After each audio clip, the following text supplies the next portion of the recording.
¿Qué tal? ¿Cómo están ustedes? Gracias por acompañarnos, por estar con nosotros en este programa, esta emisión de A Fondo. Hoy vamos a hablar de los derechos humanos.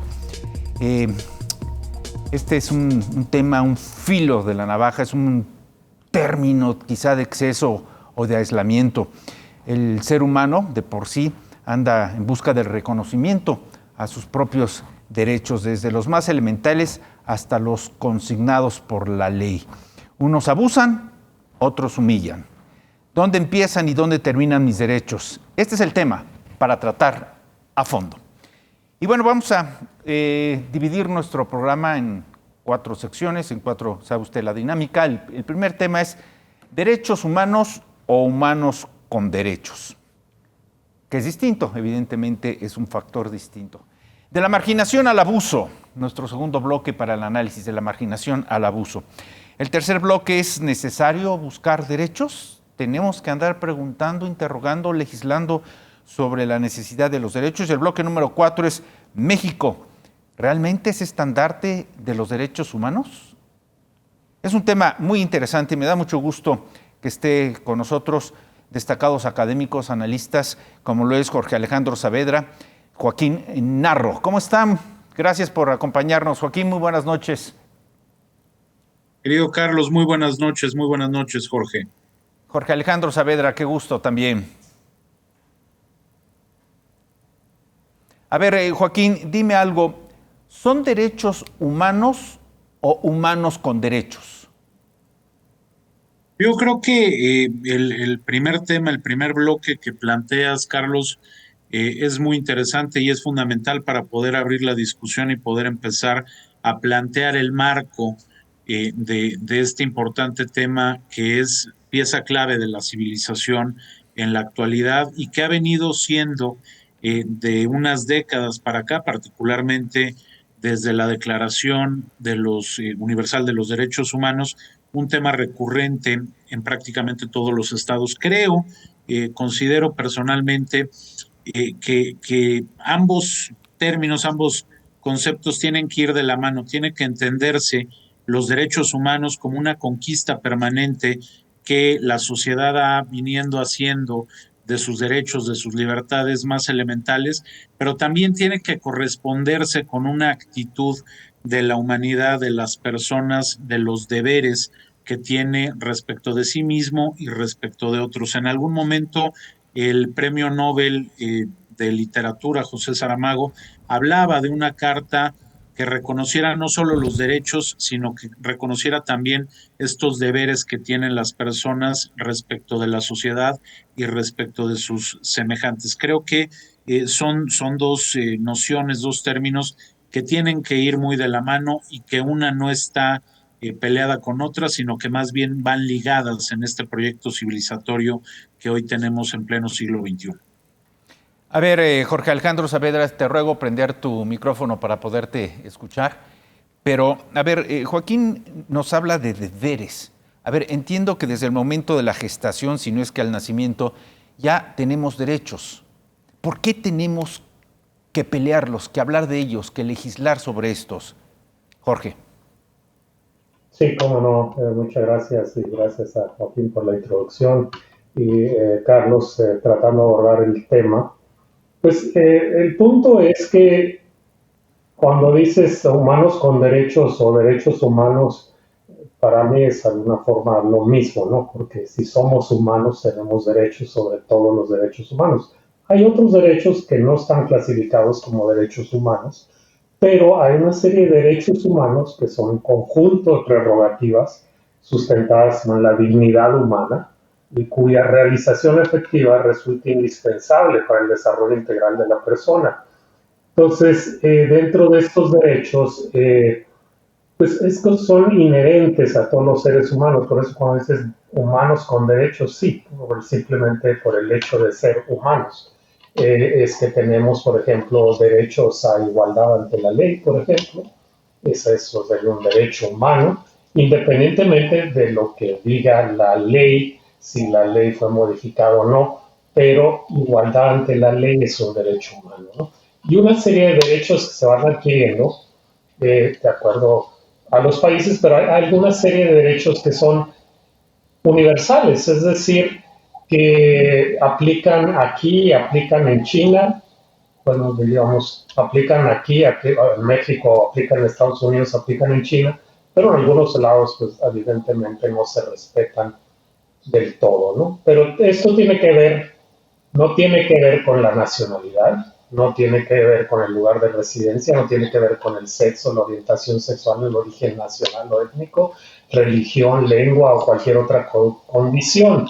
Entonces, desde ese punto de vista, todos tenemos los mismos derechos humanos sin discriminación alguna. Ahora, ¿por qué de repente tenemos que pelear con ellos o por ellos? Ujú. Es justamente porque quien es el garante de que se respeten estos derechos humanos es el Estado. Ahora, no es, en el caso de México, la Comisión Nacional de Derechos Humanos la garante de los derechos humanos, es el Estado. La Comisión Nacional de Derechos Humanos, esta fue establecida justamente para intervenir cuando el Estado no hace su papel de proteger los derechos humanos de las personas que estamos en México. Y no quiero decir ciudadanos, porque el concepto de ciudadanía de repente varía país por país. Simplemente las personas que están en el país, o de los residentes, algunos les llaman residentes, pero algunos son migrantes que están de paso, pero siguen siendo seres humanos, por lo tanto los derechos tienen que ser iguales para todos, ¿no? Por ejemplo, el derecho a la dignidad. A la dignidad, creo que todos tenemos ese mismo derecho independientemente del país donde nos encontremos y del estatus legal que tengamos en el país que nos encontremos. A ver, esto se está poniendo interesante. Conoces muy bien al interior la Comisión Nacional de los Derechos Humanos, Joaquín Narro Lobo. Preguntaría entonces, ¿quién es el responsable de que se apliquen los derechos humanos, por lo menos en este país? ¿La Comisión Nacional de los Derechos Humanos, el Estado o la Constitución? No, yo creo que es el Estado que está enmarcado en un marco constitucional, valga la redundancia, conforme a la reforma de 2011, particularmente el artículo primero de la Constitución señala con toda precisión que todos los órganos que componen al Estado tienen una responsabilidad y tienen obligación en la promoción, en el respeto de los derechos humanos. Efectivamente, coincido totalmente con el planteamiento de Jorge.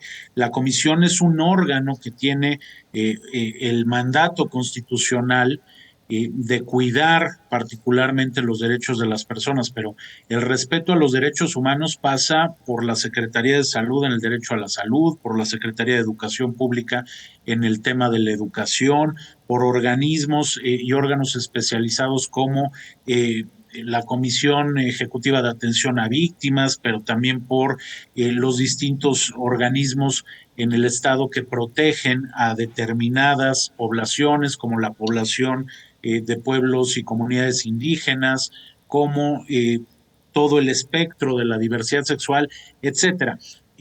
Corresponde al Estado y corresponde al Estado en el entendido de que el Estado no es el poder ejecutivo, ni siquiera es todo el gobierno, el Estado es mucho más que eso. Y de ahí también quisiera yo rescatar de lo muy importante que fue planteando Jorge, un concepto que es esencial para entender este tema, que es el de la dignidad. Y a esa dignidad como cualidad que tenemos las personas, que tenemos los seres humanos, habría que agregar la necesidad de controlar y de limitar el poder político, el poder del Estado, frente a otro concepto que planteaba Jorge, que es el de la ciudadanía. Los ciudadanos lo somos como tal porque hemos aprendido a partir de hace poco más de 2 siglos con la Revolución Francesa a ir limitando el poder. Y en ello la Constitución ha jugado un papel importantísimo y de ahí también la relevancia de la reforma constitucional de 2011 que permitió encuadrar en un marco muy claro y muy amplio cuáles eran los compromisos a los que el Estado mexicano se estaba comprometiendo, valga otra vez la redundancia, y cuáles tendrían que ser las obligaciones en todo este track, en todo este cuidado, desde el reconocimiento de los derechos hasta eventualmente su reparación cuando estos son violentados. Entonces yo creo contestando concretamente, es un asunto del Estado planteado en la Constitución y en el caso de la Comisión Nacional, como de otros órganos especializados, tienen tareas específicas que cumplir. A ver, lo que parecería un tema simple, un tema natural, un tema ligero, se siente complicado.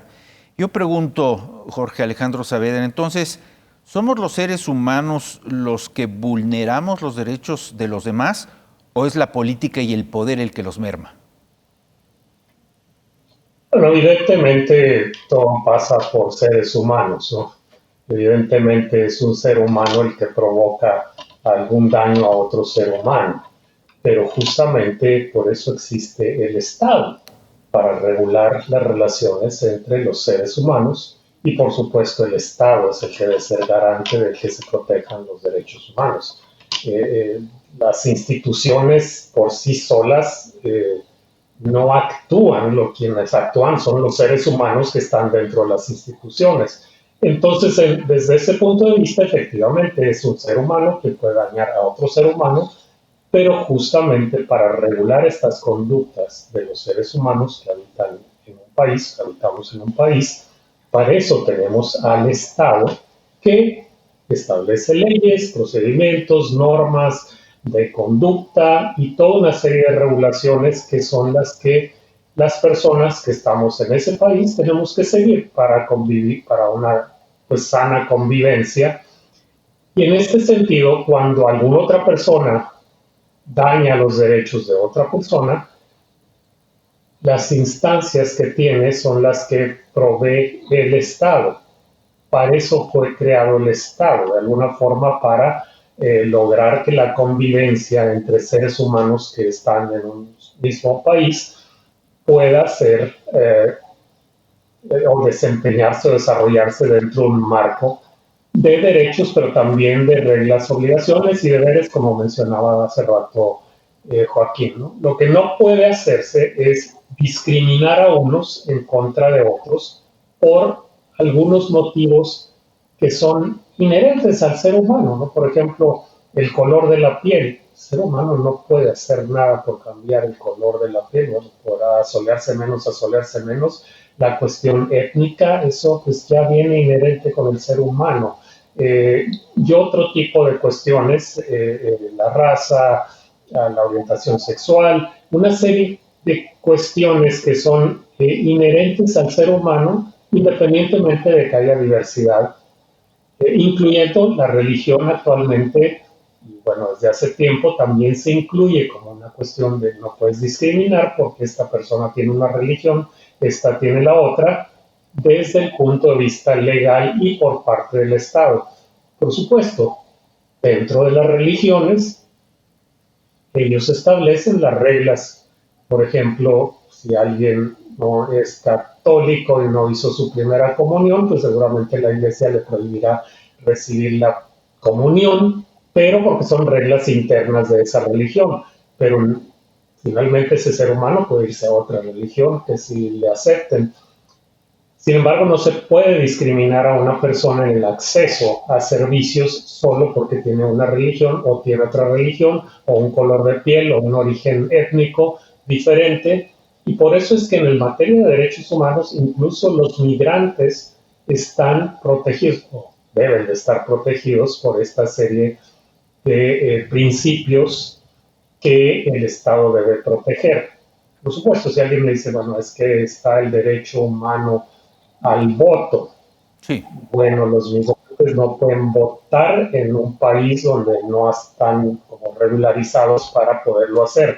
Entonces, ese no sería exactamente un derecho humano. El derecho humano al voto podría aplicar a todos los que tienen, de acuerdo a la ley, las garantías de poder votar, es decir, que sean mayores de edad, por ejemplo. Pero entonces ese es el derecho humano de igualdad ante la ley, que es una cuestión diferente. Entonces, hay derechos y hay muchos tipos de derechos, pero hay derechos humanos que simplemente uno los tiene por ser humano. A ver, esto me obliga a ingresar a nuestro siguiente capítulo, que es de la marginación al abuso, porque decía yo de un tema que podría ser tan pragmático, tan simple, lo rebuscamos, lo contaminamos, a veces lo intoxicamos, lo hacemos tóxico. A ver, nos estamos involucrando ya de la marginación al abuso en términos de conceptos. Yo pregunto, ¿quién maneja, quién determina, Joaquín, qué es la discriminación? Para saber si me están violando los derechos o no, porque queda muy criterio, es muy subjetivo. Déjame poner un burdo ejemplo, pero que a lo mejor lo podemos discutir. Vemos que en algunas naciones a las damas no se les permite vestir como en Occidente. Simplemente se les ven los ojos porque están con una burka. Para ellos es un derecho, pero para nosotros ya no lo es discriminación. ¿Quién tiene pues entonces la razón, Joaquín? El tema de la discriminación, dos cosas comentaría yo, Carlos. En primer término, visto desde una óptica jurídica, desde una óptica del derecho, existen ciertos estándares, ciertos parámetros, pero eso nos lleva a la segunda parte de la respuesta que quisiera yo darte, que es, esos parámetros están basados en factores culturales de cada sociedad, en factores culturales de un momento y de un lugar determinado. Efectivamente, no es el mismo concepto que se tiene de la dignidad de las personas y del concepto de la propia igualdad en sociedades occidentales como pudiera ser la nuestra, o en otras que tienen detrás un componente religioso bastante fuerte, bastante poderoso, como son comunidades, como son sociedades, sobre todo en el Medio Oriente, pero también en otras partes del mundo. Cada sociedad, cada época, cada cultura va a ir determinando cuáles son esos parámetros y la ley tiene la obligación de reconocer, de ir incorporando en sí estos parámetros para poderlos observar, para poderlos procurar, para poderlos cuidar y en su caso para eventualmente realizar las correcciones que se tengan que hacer para no caer en cuestiones discriminatorias. Efectivamente, hay sociedades para las que determinadas conductas, determinadas formas de comportamiento no son aceptables, mientras que para otras son perfectamente normales. No podemos tratar de criticar o de juzgar este tipo de conductas con ojos distintos de aquellos de quienes las están viviendo directamente. Ahora, Joaquín, hay cuestiones... Déjame ponerte un tanto en problemas. Yo creo que me fui al extremo al aplicar un ejemplo como el de Medio Oriente. Centrémonos en nuestro país. Es decir, el Estado regula los derechos, vigila que se cumplen los derechos, pero hay sociedades que tienen sus usos y costumbres. En Chiapas, muchas veces no puedes ingresar a una comunidad nada más porque quieres. Tienes que pagar peaje, tienes que cubrir ciertos requisitos sociales, etcétera. Entonces, ¿ahí dónde está la marginación o dónde está el abuso o quién tiene razón? Porque supuestamente el Estado cubre los mismos derechos para todos los mexicanos en este país. No, efectivamente, ahí estás poniendo el parámetro. El parámetro es un Estado constitucional de derecho, que es un gran paraguas dentro del cual estamos toda una sociedad, en este caso la sociedad mexicana, y en este caso en particular hay conductas que no solamente transgreden la dignidad de las personas, sino que incluso en muchas ocasiones se colocan francamente en cuestiones delictivas, en actos contrarios a la norma que constituyen delitos. Pones tú el caso de comunidades a las que para ingresar hay que pagar un peaje, pero te contesto yo, hay comunidades, y todos lo hemos visto, donde el matrimonio de personas, varones de 40, 50 años con niñas de 10, 11, 12 años, no solamente está permitido, sino que se fomenta. Y por más que se aleguen usos y costumbres, esto no solamente está vulnerando los derechos de la niña en este caso, sino que está en una flagrante actitud y en una flagrante conducta delictiva. ¿Por qué? Porque todos hemos asumido que vivimos dentro de un Estado con derecho. El artículo segundo de la Constitución en materia de pueblos y comunidades indígenas establece justamente que va a haber un respeto a las costumbres y a las tradiciones siempre y cuando éstas no atenten contra la dignidad de las personas y contra los derechos humanos. Y eso es algo que muchas veces causa, tú mismo lo planteabas, cierta dificultad y cierto conflicto para responder, porque no necesariamente para muchos es lo políticamente correcto, pero aquí no se trata de ser políticamente correcto, sino aquí se trata de estar enmarcados en un Estado de Derecho. Si no existiera este Estado de Derecho para todos, ¿qué sentido tiene que vivamos en sociedad? Pero a ver, Entonces, estás hablando de sí. algunas fórmulas delictivas, Joaquín, pero ¿qué pasa con estas parejas que es muy común en nuestro país, en zonas de alta marginación, en donde deciden tener hijos, multiplicar a los hijos, porque cada uno de ellos representa un nuevo ingreso al mandarlos a las calles a pedir limosnas o alimentos o empleo? Entre más hijos, evidentemente, más ingresos para esa familia. ¿Esto es correcto? ¿Esto es derecho? ¿Esto es dar derecho a la vida? ¿O esto es un abuso y explotación? Yo creo que son varias cosas. Efectivamente, la Constitución misma, y perdón que haga tanta referencia a la Constitución, ¿Está pero el bien? artículo cuarto establece que es un derecho de las personas decidir el espaciamiento, esto es cuánto tiempo pasa entre un hijo y otro, pero este derecho tiene una limitante que es el hacerlo de manera responsable, y el hacerlo de manera responsable, en el caso de nuestro propio marco jurídico, pasa por darles educación, pasa por darles vestido, pasa por darles un modo honesto de vida a estas niñas y a estos niños. Desafortunadamente en muchos lugares, por las condiciones de, sí, de pobreza, pero también de falta de educación y de un nivel alto, o cuando medio de cultura, pasa desafortunadamente esto, y creo yo que llevar a conductas violatorias de derechos humanos, como es la trata de personas, calidad de convertir a estos niños en personas que van mendigando, en mendigos, en personas que van a estar siendo explotadas para obtener de ellas algunos recursos. Creo que el ejemplo que pones toca todas estas aristas.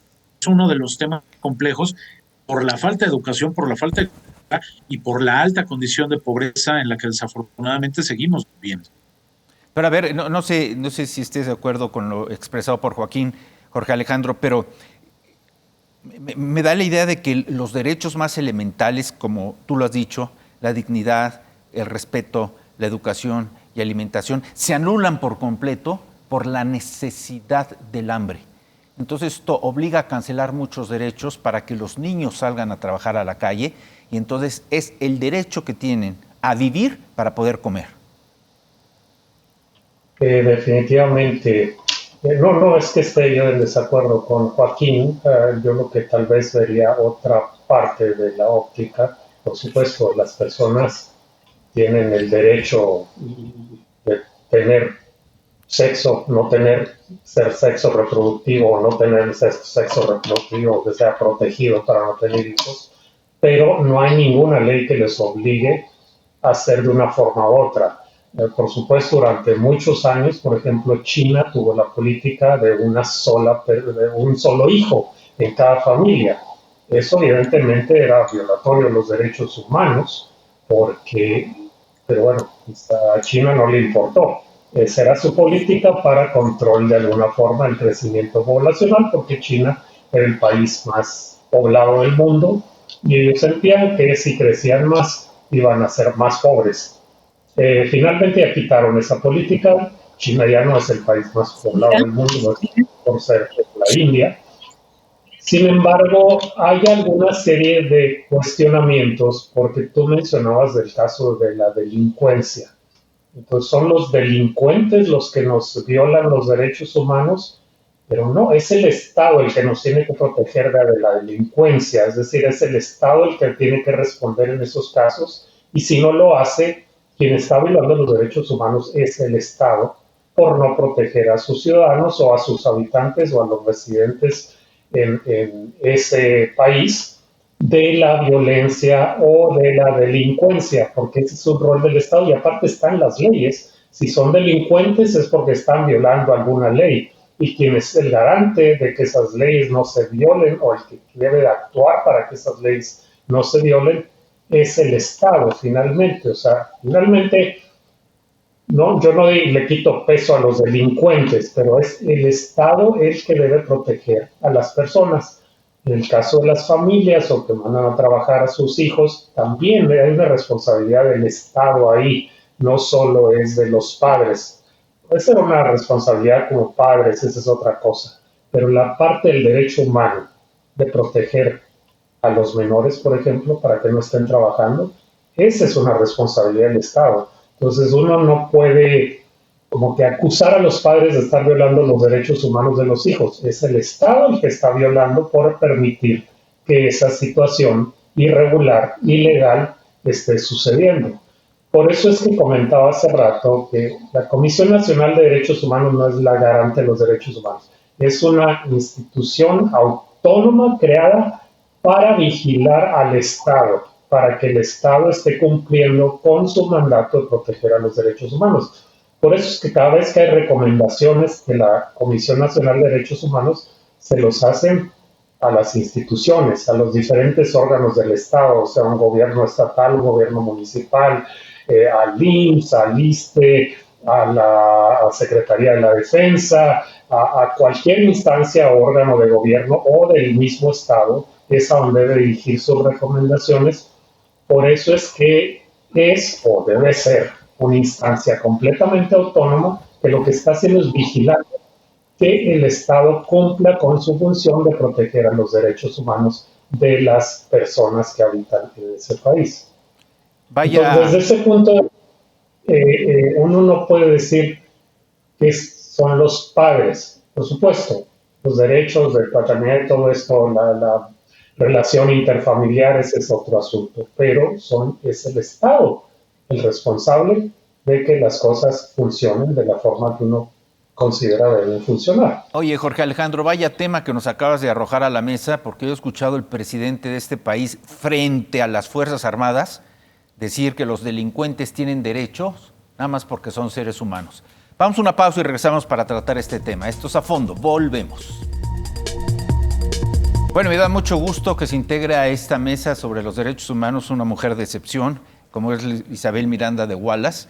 Y mire que voy a abrir con ella la conversación en este momento con un tema muy difícil, y mire a quién se lo estoy preguntando, porque es una mujer que le arrebataron todos los derechos, fundamentalmente el de la vida de su hijo.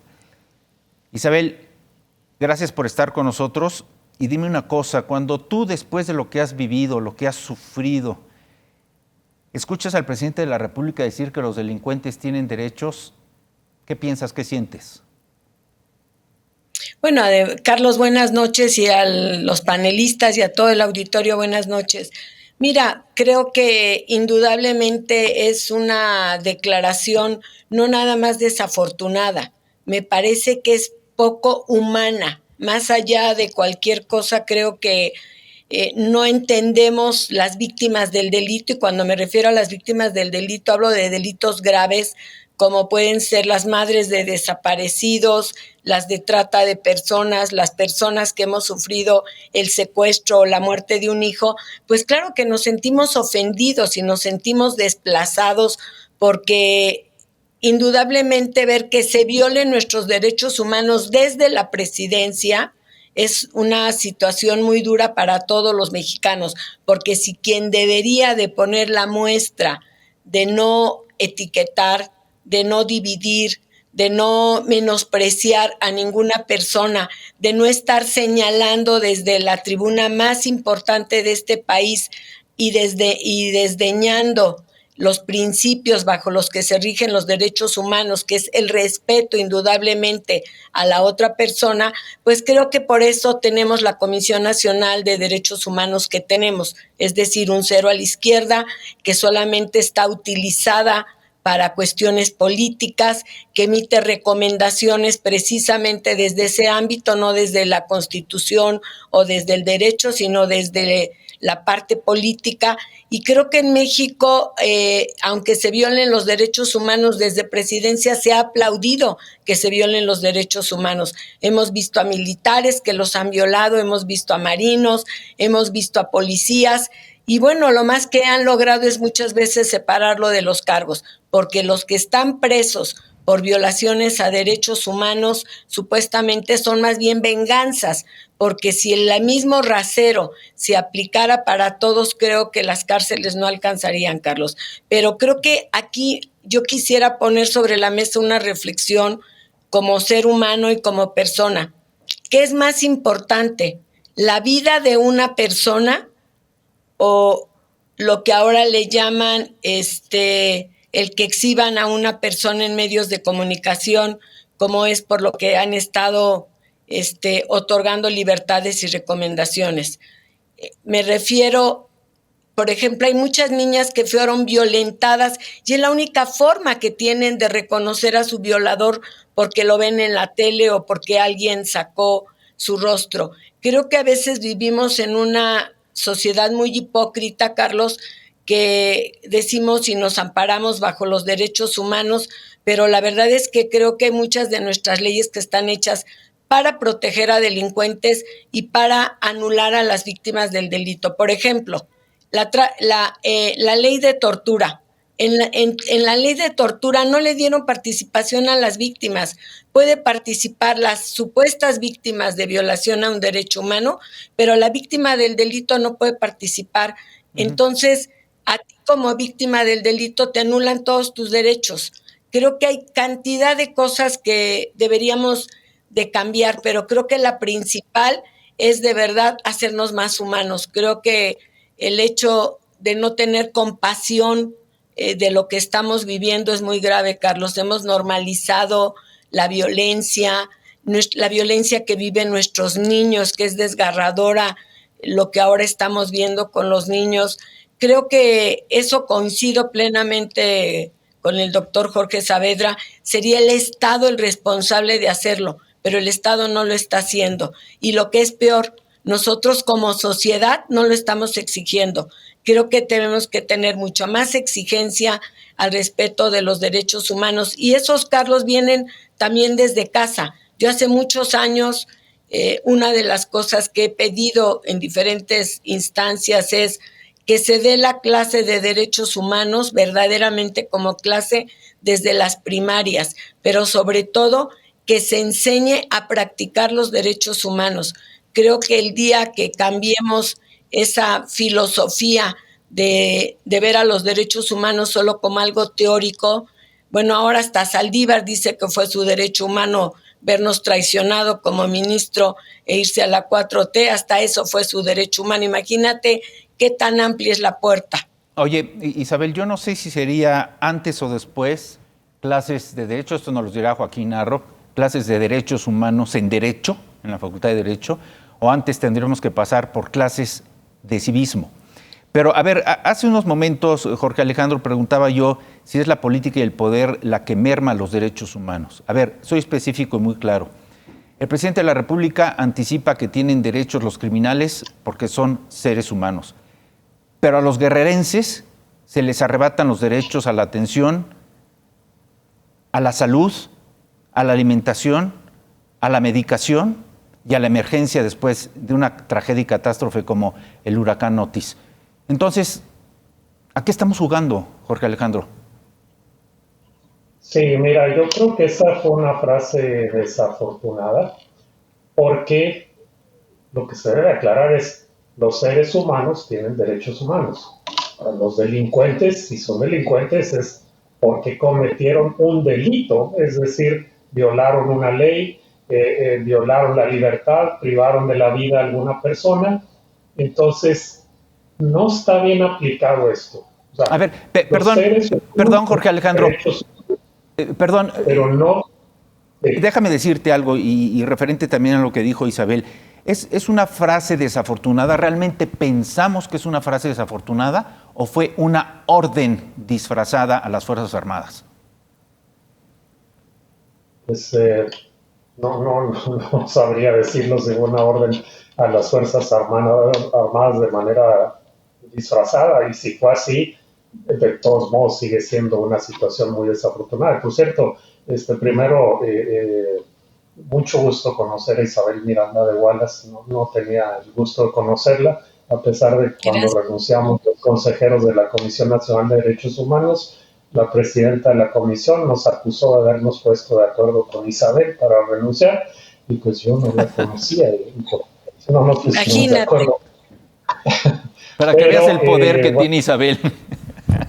Quería hacer esta aclaración. Mucho gusto, Isabel, pero no tenía mucho gusto, porque anteriormente de conocerla, ni mucho de hablar con ella o interactuar con ella es la primera vez. Estoy de acuerdo con Isabel. Creo que las voces de las víctimas son las primeras que deberían de ser escuchadas en cualquier discusión donde se estén analizando cómo se deben abordar los derechos humanos en México, incluyendo las políticas de Estado. Se deben de definir primero que nada con la voz de las víctimas. Se supone que la Comisión Nacional de Derechos Humanos, justamente para eso, fue creada para abogar en favor de las víctimas de violaciones a los derechos humanos, cualquier violación de derechos humanos que ésta sea. Pero evidentemente hay una serie de situaciones en México que tienen que ver con la violencia y la inseguridad, y actualmente en el caso de Acapulco con el acceso a servicios básicos, que el Estado debería estar protegiendo y haciendo todo lo que esté en sus manos por garantizarlos. En el caso de Acapulco, por ejemplo, pues es una emergencia, es una crisis humanitaria. No la han decretado así, no han decretado que haya una emergencia humanitaria. Cuando hay emergencias humanitarias, yo recuerdo hace muchos años, porque tengo edad para recordarlo. Pero a ver, Jorge Alejandro, déjame decirte algo. Si no se ha reconocido, decretado un estado de emergencia humanitaria para Acapulco, pues llevamos por lo menos 4 o 5 años que tampoco se ha hecho con niños que merecen el abasto de medicamentos para sus últimos días en fase terminal de cáncer. Así es. Hay muchas situaciones ahí irregulares donde el Estado está fallando, pero quería de una forma en este momento especificar el caso de Acapulco, porque cuando decretas una emergencia sanitaria o una emergencia humanitaria, en teoría puedes hacer cuestiones que están mucho más allá de lo que está reglamentado para lograr dar los servicios a los que tienen derecho. Por ejemplo, pedir la ayuda internacional. La ayuda internacional de las Naciones Unidas no va a llegar si el Estado no la pide. Ya hay elementos a nivel internacional en las Naciones Unidas para ayudar en este caso de catástrofes. Lo hicieron con Haití. La situación de Acapulco es muy parecida a la que sufrió Haití. Si no es que México puede resolver, pues podrá en teoría, pero no lo está haciendo. Es mejor que si no pueden, pues que lo decreten, que digan no podemos y hay una emergencia sanitaria, hay una crisis humanitaria, por lo tanto requerimos la ayuda internacional. Iba a poner el ejemplo del terremoto de 1985, donde inicialmente el presidente Miguel de la Madrid dijo que México no necesitaba de la ayuda internacional. A la semana próxima dejó eso y empezó a fluir la ayuda internacional. Por supuesto que sí la necesitaba México por el terremoto en la Ciudad de México, y por supuesto que la necesita Acapulco desde muchos ángulos, desde muchos puntos de vista, y debería estar fluyendo ahí y no el Estado interfiriendo para que esta no llegue como se supone estaba pasando hace poco. Yo espero que las cosas se estén resolviendo. Ahora vayamos al lado de las víctimas, como bien lo ha dicho Isabel, porque pues, ella lo sufrió en carne propia. Son la voz de las víctimas las primeras que deben de ser tomadas en cuenta para las cuestiones de las nuevas regulaciones, de la implementación, de la creación de leyes y de la actuación de las diferentes instituciones de gobierno. Pero a ver, no digo que sean las voces, pero son las primeras que deben de ser escuchadas y tomadas en cuenta. Pero vuelvo a la pregunta recurrente, Joaquín. Ahora, ¿quiénes somos o quiénes son las víctimas? A ver, voy a usar el ejemplo y las palabras que hace unos minutos expresó Jorge Alejandro. No recibimos ayuda internacional para el caso Acapulco de la Organización de las Naciones Unidas porque hay protocolos y hay solicitudes diplomáticas que se deben de cubrir. Pero sin la Organización de las Naciones Unidas regalamos petróleo a Cuba porque pobres aquellos, no nosotros. Y mandamos dinero a Haití o mandamos dinero a Venezuela porque los necesitan allá, no aquí.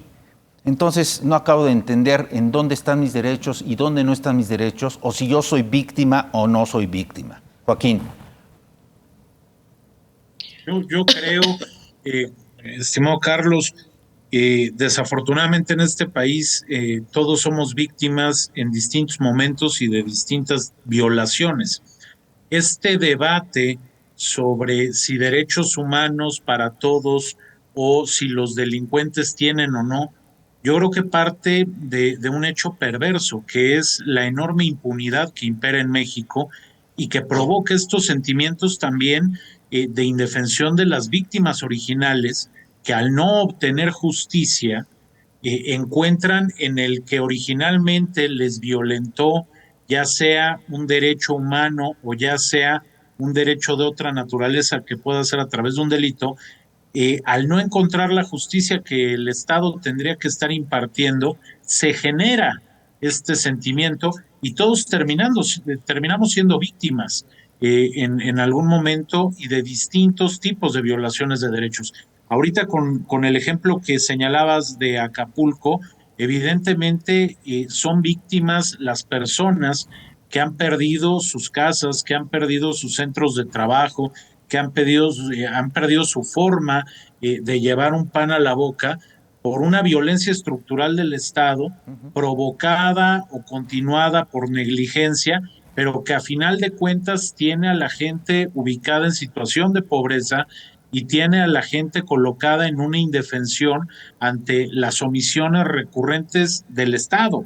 Y no solamente de este gobierno, sino que se ha venido y lo señalaba ahorita Jorge con el ejemplo de los terribles de las terribles consecuencias que tuvo el sismo de 1985 y la omisión que en su momento tuvo el gobierno del presidente Miguel de la Madrid para aceptar ayuda, pero también para que el propio gobierno echara a andar una maquinaria que tuvo que ser sustituida por la solidaridad de las personas.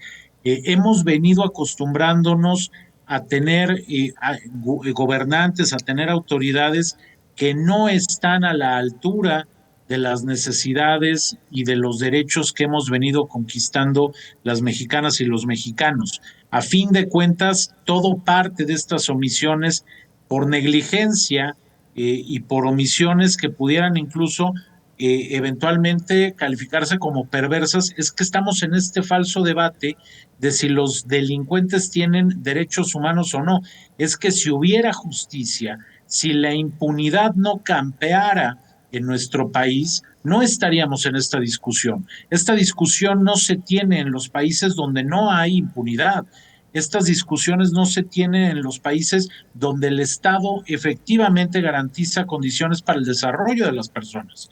Entonces, creo que no es tan sencillo como limitarnos a esto, sino encontrar qué está detrás para poder resolverlo. Y en lo inmediato, pues coincidir con que efectivamente se vuelve revictimizante para personas que han sufrido un delito directamente o en alguna de sus personas más allegadas y que además de haber sufrido esto, ahora sufren las omisiones del Estado y sufren de la falta de justicia.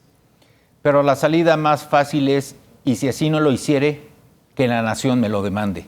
Y aunque haya demandas, no pasa nada. Una pausa, regresamos a fondo.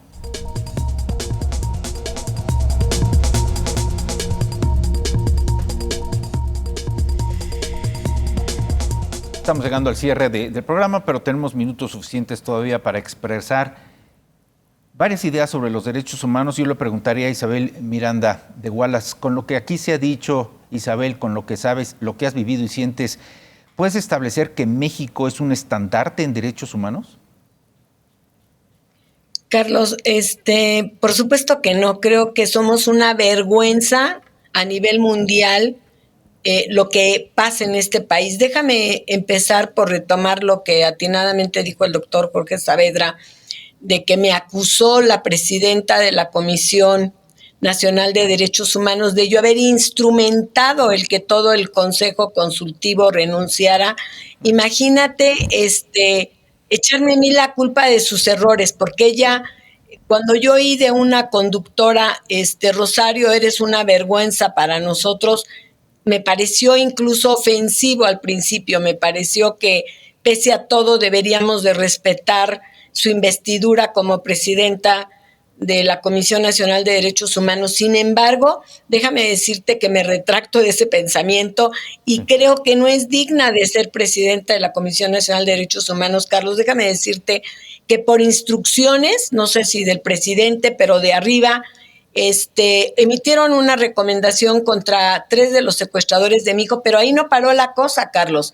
La señora se atreve a acusarme a mí públicamente de que yo intervine en esa tortura y ni siquiera me han llamado a declarar, no me han investigado, no nada, y ella ya me está juzgando públicamente. ¿Eso es digno de alguien que preside los derechos humanos en nuestro país? Por supuesto que no. Ha hecho 3 comunicados tratando de ofenderme públicamente. Es más, dijo que yo no debería de haber recibido el Premio Nacional de Derechos Humanos. La que no debería de estar en ese puesto es ella, y no por tratarse de mí, Carlos, sino porque ha demostrado uno a uno de sus actos que no es digna de llevar ese cargo. Pero lo que es peor, Isabel, tampoco perdón, pero me confundes. ¿Estás hablando de la presidenta de la Comisión Nacional de Derechos Humanos o estás hablando de un agente del Ministerio Público? No, es la presidenta de la Comisión Nacional de Derechos Humanos, de Rosario Piedra. La que llegó por una factura política por su madre, que pues siempre protegió a un delincuente que era su hijo, entiendo, ¿no? Así es, ella es la que es nuestra supuestamente presidenta. Y bueno, Carlos, cuando tú ves que una Comisión Nacional de Derechos Humanos no defiende a quien debe de defender, como bien lo decían, vimos el tema del COVID, nunca hizo nada. Y cuando ella emite una recomendación diciendo que a una persona, y digo secuestradora porque ya está sentenciada, emite una recomendación porque no le dieron un medicamento, yo me pregunto, ¿dónde estaba cuando nos faltan medicamentos a los niños de cáncer, nos faltaron vacunas? O sea, no es posible. Pero lo que es peor, Carlos, hay leyes en nuestro país que están hechas muy mal. Yo quiero poner un ejemplo muy gráfico, a lo mejor muy prosaico, pero muy gráfico. Dime. La ley de víctimas metió en la misma cama a los victimarios y a las víctimas. Es decir, ahora los secuestradores terminan siendo indemnizados por violaciones a derechos humanos con tan solo una recomendación de derechos humanos. ¿Y sabes esto que ha provocado, Carlos? Negocio en los derechos humanos. Pues sí. Un mal negocio para los derechos humanos. No te sorprendas, Isabel, no te sorprendas, Jorge Alejandro, Joaquín, pero en estos momentos hay quien está gestionando todo lo necesario para liberar anticipadamente a Mario Aburto. Ya conocemos esa historia. Jorge Alejandro, ¿qué piensas, tu conclusión sobre lo que acabas de escuchar? Bueno, evidentemente yo no podría decir que México es el peor en el mundo en materia de derechos humanos, pero está muy lejos de ser el mejor, ni siquiera dentro de los mejores. Definitivamente no. Yo creo que las cifras de violencia, de inseguridad, nos están dando una muestra de la incapacidad del Estado para proteger a sus propios habitantes. Ya no digamos sus ciudadanos, por supuesto, ni siquiera los propios ciudadanos, sino en general a los habitantes. Hay una incapacidad del Estado, por más estrategias que han realizado, y por cierto, la mayoría de los consejeros antes de renunciar, el año pasado, por ejemplo, pedimos a la Comisión Nacional de Derechos Humanos que declarara anticonstitucional el hecho de que la Guardia Nacional pasara bajo la jurisdicción del Ejército. Y bueno, pues la Comisión Nacional de Derechos Humanos no solo no pidió a la Suprema Corte que lo declarara anticonstitucional, sino... A ver, se nos fue el audio. Joaquín Narro, tu conclusión, por favor. Carlos, Perdón, ¿puedo continuar, perdón? Ya, a ver, ya te escuchamos. Concluye tu pronunciamiento para irnos con Joaquín, por favor. Entonces, disculpa, Joaquín. Entonces, es una situación de la inseguridad que hay en México que muestra que hay una incapacidad del Estado por poder regular la convivencia pacífica y digna entre los habitantes de este mismo país. Entonces, por ese simple hecho, es que México no puede estar ni a la cabeza y está muy lejos de la cabeza en materia de protección de derechos humanos, y esto requeriría de una situación que primero el gobierno y el Estado reconozca esa incapacidad. Una vez reconociéndola, es que se tienen que programar acciones, incluyendo de la ayuda internacional, insisto, tal vez porque yo he viajado mucho y he visto lo que la ayuda internacional significa, pero pareciera que México piensa que podemos resolver todo con nuestros propios recursos, cuando eso no está sucediendo. Cerramos contigo, Joaquín, por favor. Vivimos en un país con cerca de 50 millones de personas en pobreza. De 2007 a la fecha, más de 500,000 de personas fueron víctimas de homicidio, por lo tanto, hoy no están. Vivimos en un país que durante la pandemia tuvo entre las víctimas de COVID y víctimas asociadas a causas de COVID, causó la pérdida de la vida a cerca de 1 millón de personas.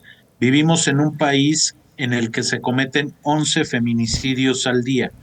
Vivimos en un país en el que la violencia estructural ha ido marginando y excluyendo cada vez más a los mismos de siempre. Decir que somos un estandarte en materia de defensa y protección de derechos humanos es cuando menos una burla. Por supuesto que no lo somos, y no lo somos de mucho tiempo, pero estamos profundizando una situación penosa para el país que tiene uno de los mejores marcos constitucionales para la defensa y protección de los derechos humanos. No es ningún estandarte México en materia de protección de los derechos humanos, y desafortunadamente pareciera que las instituciones del Estado, todas, siguen empecinadas en hablar, pero no en actuar. Muy bien. Pues yo quiero agradecer la presencia de Isabel Miranda de Wallace. Gracias, Isabel, por estar con nosotros. Al contrario, Carlos, a ti y a los panelistas, gracias. Maestro Jorge Alejandro Saavedra, gracias. Al contrario, muchas gracias, Carlos, por esta invitación. Y gracias, Joaquín e Isabel. Un privilegio, Joaquín Arrolobo, que por cierto nos debes para otro programa la reflexión si se requiere en la Facultad de Derecho de la UNAM hablar de derechos humanos o hablar de civismo. Muchísimas gracias, Carlos. Doña Isabel, muchas gracias, Jorge. Y yo creo que lo que se requiere es hablar desde los niveles más básicos de los derechos y sobre todo del comportamiento y la formación de ciudadanos. Eso es lo que se requiere. Bueno, y además lapidarios las cifras, los datos que nos regalaste. Isabel, ¿decías algo? ¿Perdón? Perdón, sí, te decía que sobre todo que exista el derecho en nuestro país, porque no se respeta el Estado de Derecho. Creo que si empezáramos por ahí, creo que las cosas cambiarían mucho en nuestro país. Yo creo que sí. Lo mejor de todo es que Joaquín pues ya nos presentó los otros datos, ¿no? Él también tiene otros datos. Joaquín, gracias. Un abrazo generoso para ti. Igual Isabel Miranda de Wallace. Gracias. Y Jorge Alejandro Saavedra. Gracias por este tema. Y vamos directo a la información, a lo mejor de las noticias. Ya está aquí en estudio Yoli Ramírez. Así es que estamos preparados para enterarnos de las noticias. Gracias. Nos encontramos en la próxima en A Fondo.